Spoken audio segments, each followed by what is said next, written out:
কিরে রামু, এই দিন দিন তো চায়ের স্বাদ এমন পানসে হয়ে যাচ্ছে কেন রে? এই দিনকাল যা পড়েছে দাদা, তাতে কি আর চা বেচবার মতো কোনো পরিবেশ আছে নাকি? কেন রে? বেচিস তো গরম পানি। এক কাপ চা বানাতে তোর পয়সা খরচা হয় শুনি? দেখেছো দাদা, সবাই এই এক কথাই বলে। তো তুমি এসে চালাও না দোকানটা কতদিন, তারপর বুঝতে পারবে। কেন রে? লোকজন কি চা খেয়ে টাকা পয়সা দেয় না ঠিকঠাক মতো? ও কথা আর বলো না দাদা। সেই সকালে এসে দোকান খুলি, এই চোখ মুছতে মুছতে সব আসবে আর চা খেয়ে চলে যাবে, এই মনে করে নিজের দোকান। বাহ, শুধু লোকের দোষ। তুমি বাকি না দিলে কি কেউ বাকি খেতে পারবে? না দিয়েই বা কি করবে? গায়েরই লোক সব। টাকা আজ না হোক কাল দিয়ে তো দেবেই। তা আর বলতে দাদা, এক কাপ চা খাইয়ে 7 দিন পরও টাকা নিতে হয়। দেখ, তোর ব্যবসা তুই বুঝবি। তা তোর কত হলো এখন? দুটো চা আর দুটো বিস্কুট, মোট 10 টাকা দিলেই হবে দাদা। আমি চললাম রে বিনয়, বাড়িতে যেতে হবে। ও বেলায় দেখা হচ্ছে কেমন? ঠিক আছে বন্ধু, ও বেলা তাহলে দেখা হচ্ছে।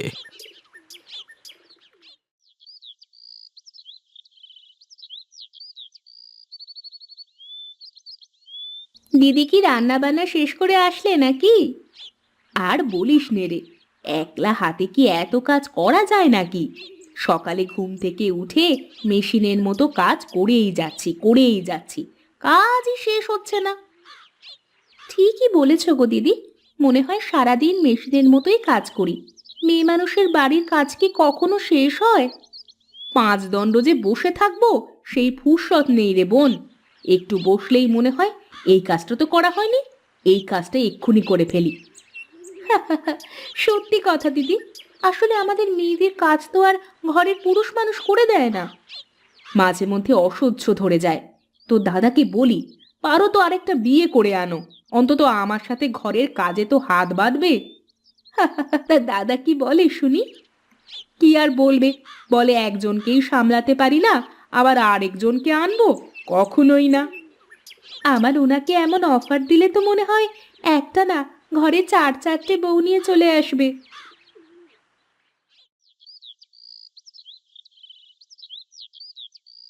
গিন্নি, আরে ও গিন্নি, কোথায় তুমি?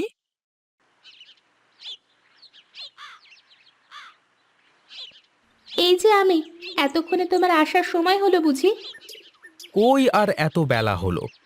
শীতের সকাল, চাটা খেয়ে আসবো তো নাকি? হ্যাঁ তাই তো, তুমি ঘুম থেকে উঠে চা খেতে চলে যাও, আর আমি একা একা কাজ কাম করে তোমার জন্য রান্না বান্না শেষ করে না খেয়ে বসে থাকি। চলো চলো, খাবার বারো, আমার খুব খিদে পেয়েছে।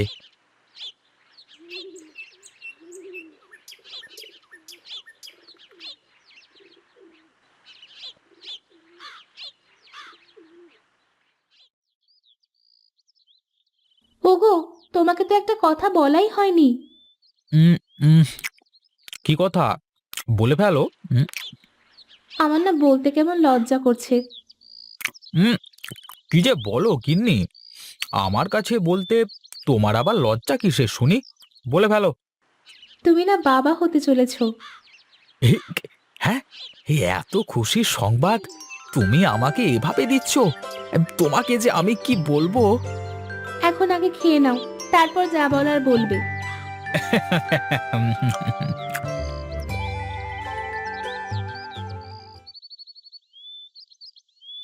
কি রে, তোর আসতে এত সময় লাগলো? আমি কখন থেকে তোর জন্য পথ চেয়ে বসে আছি। আর বলিস নে রে বন্ধু, রাস্তাঘাটে কি আর মানুষের জন্য বের হওয়ার জো আছে? আরে, তোর ওসব কথা রাখতো দেখি এখন, আমার কথা শোন। কি ব্যাপার মামা, খুব খুশি খুশি মনে হচ্ছে?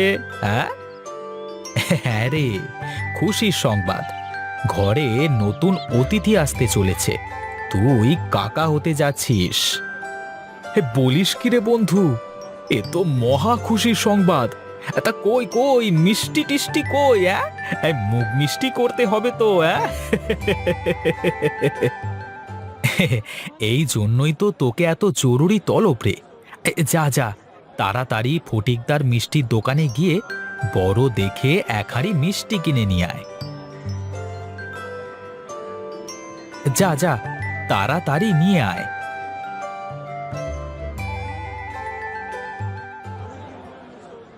আসুন দাদা, আসুন আসুন।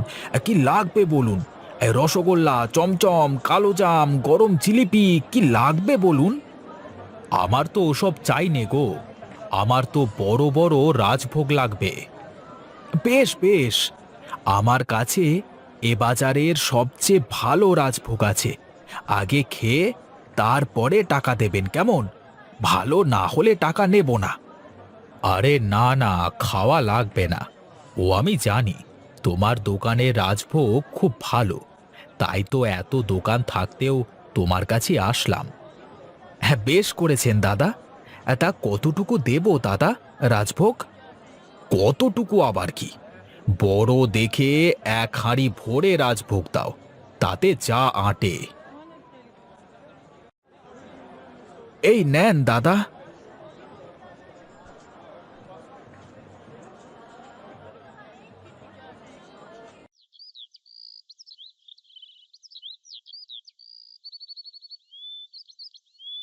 কি রে, বসে আছিস কেন? মিষ্টি খা। আরে খাচ্ছি খাচ্ছি, এত তাড়া কিসের? একটু গল্প করি, তারপর খাই।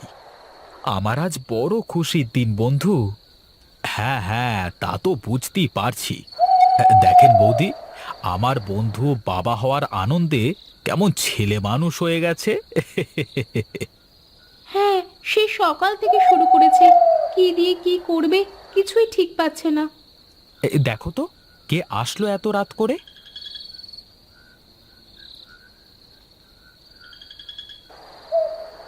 ও, দাদা বৌদি, তোমরা আসো আসো, ভেতরে আসো।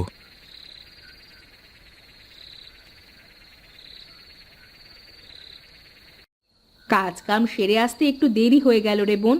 তা খুশির সংবাদটা শুনে মনটা ভরে গেল। দাদা, মিষ্টি মুখ করো। হ্যাঁ বৌদি, মিষ্টি মুখ করো সবাই। মিষ্টি মুখ তো করতেই হবে, এত বড় খুশির সংবাদ যে।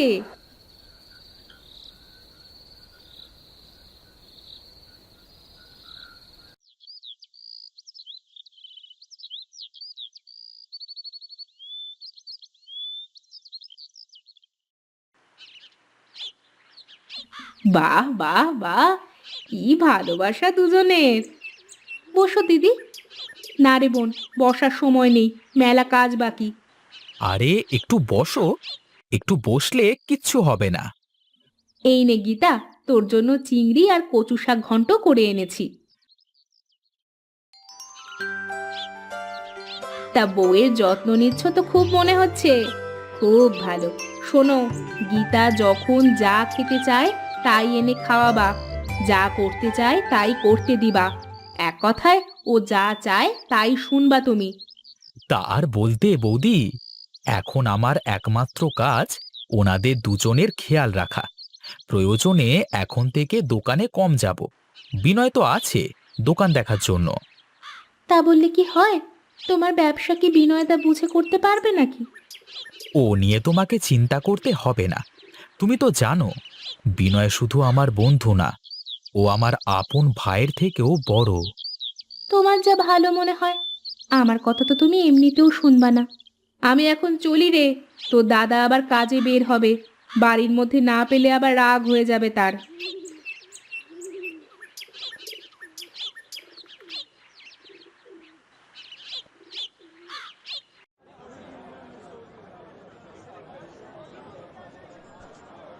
কি রে, এত জরুরি তলব করে ডাকলি যে? আমাকে একটু বাড়িতে যেতে হবে ভাই, তাই তো তোকে জরুরি তলব করা। তোর মতলব তো সুবিধের বলে মনে হচ্ছে না রে।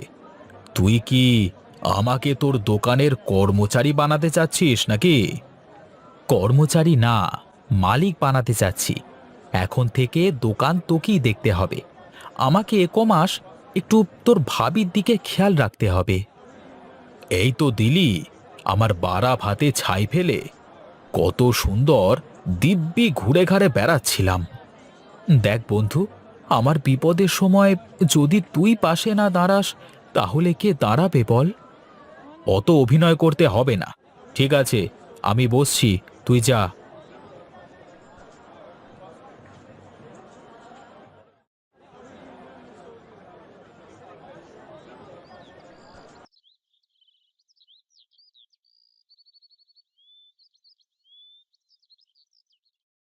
কি গো, খাবার খেয়েছো তুমি? না, খাবার খেতে ভালো লাগছে না। কেন? তাহলে কি খেতে ইচ্ছে হচ্ছে আমাকে বলো দেখি। তরকারি রান্না করলাম, মুখে উঠলো না। মনে হচ্ছে যদি কই জিওল মাছ হতো তাহলে হয়তো এক মুঠ ভাত খেতে পারতাম। তুমি কোনো চিন্তা করো না গিন্নি, আমি এখনই বাজারে গিয়ে দেখে আসছি পাই কিনা।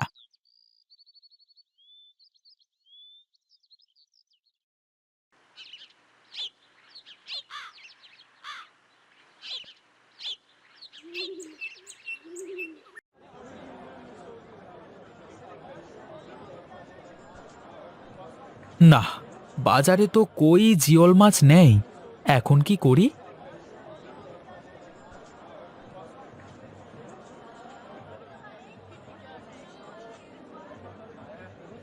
কি রে, এত তাড়াতাড়ি চলে আসলি?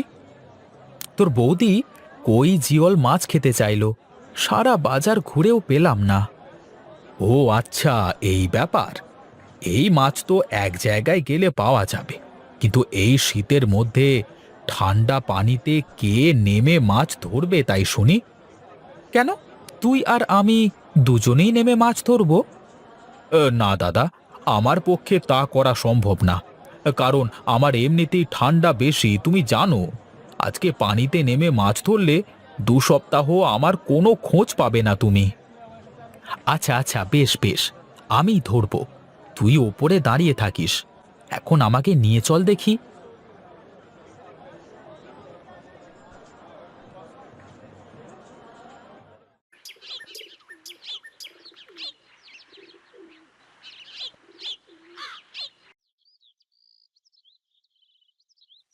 এই যে, এই পুকুরে নেমে হাতালি দেখবি হাতে কই জিওল চ্যাং মাছ বাঁধবে, বুঝলি?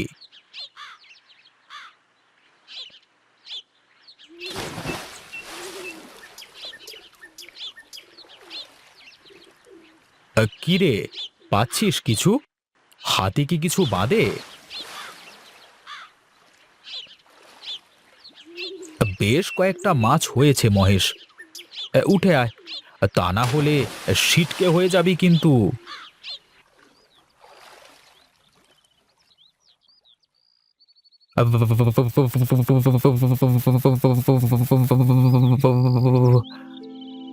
কি রে, কাঁপিস কেন? এই দেখি।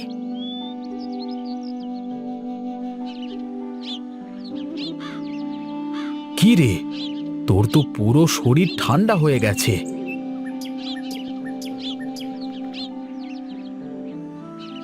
আহ, কি হয়েছে আমার?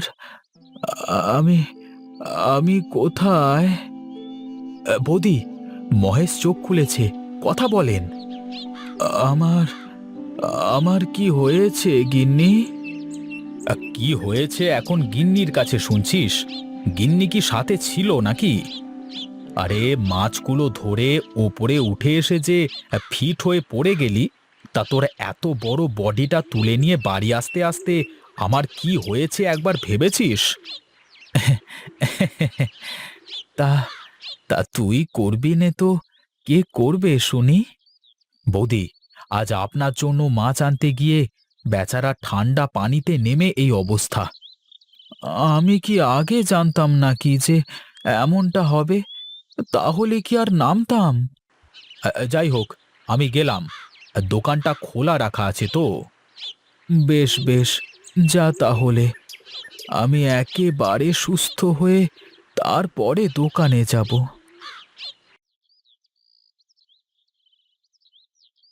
তুমি কি পাগল নাকি? এই শীতের মধ্যে কি কেউ মাছ ধরতে পানিতে নামে? তোমার জন্য তোমার জন্য তো আমি সব কিছুই করতে পারি গিন্নি। তাই তো এই শীতের দিনেও মাছ ধরতে নেমে পড়েছিলাম পানিতে। তাই বলে নিজের খেয়াল রাখতে হবে না? বিনয়টা যদি না থাকতো সাথে, তাহলে তো ওখানেই পড়ে মরে থাকতে। সেই জন্যই তো ও সাথে ছিল গিন্নি। এখন আমাকে গরম এক কাপ চা করে দাও তো দেখি, মাথাটা কেমন ঝিম ধরে আছে। ঠিক আছে, তুমি বসো, আমি চা করে আনছি।